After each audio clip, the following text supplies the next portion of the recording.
While winter snow and ice grabs the headlines when discussing perilous driving conditions, the heat of summer presents its own set of driving difficulties. The length of vacation trips combined with high temperatures is extremely hard on your vehicle. Jimmy Moss, safety coordinator at Farm Bureau Insurance, cautions that you should always take your car to a trusted mechanic for a summertime tune-up that checks more than just your air conditioning. Take it to a mechanic that you respect that will, give your car the once-over, check the tires, the battery, check your belts and hoses, just the general overall condition of the car. Any kind of maintenance that needs to be done, you should do ahead of time.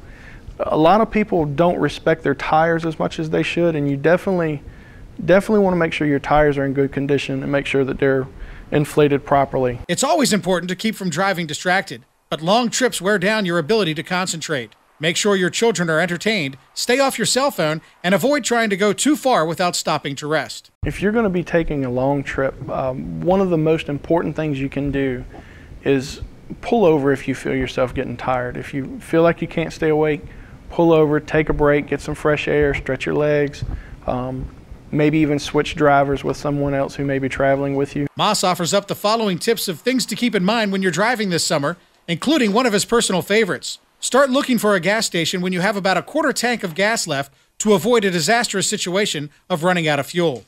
Consider where you are. For example, if you're at the beach or in that type of setting, people tend to drive distracted. They may be looking somewhere and may slam on brakes or hit the brakes suddenly.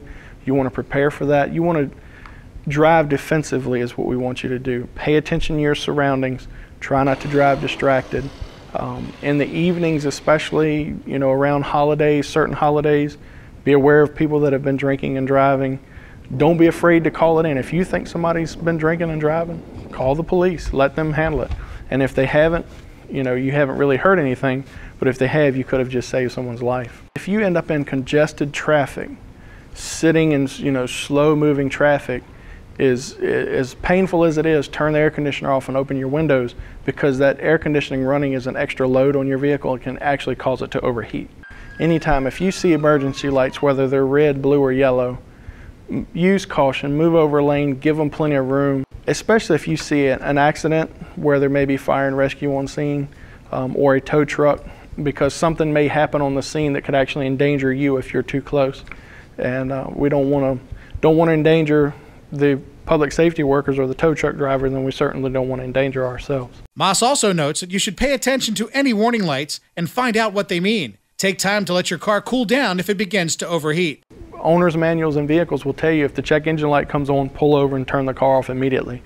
Call for service. Some of the lights that come on just mean that it's time to change the oil. So you can drive with that, but you need to go ahead and have your vehicle serviced. Finally, Moss warns that you should anticipate that there will be a problem.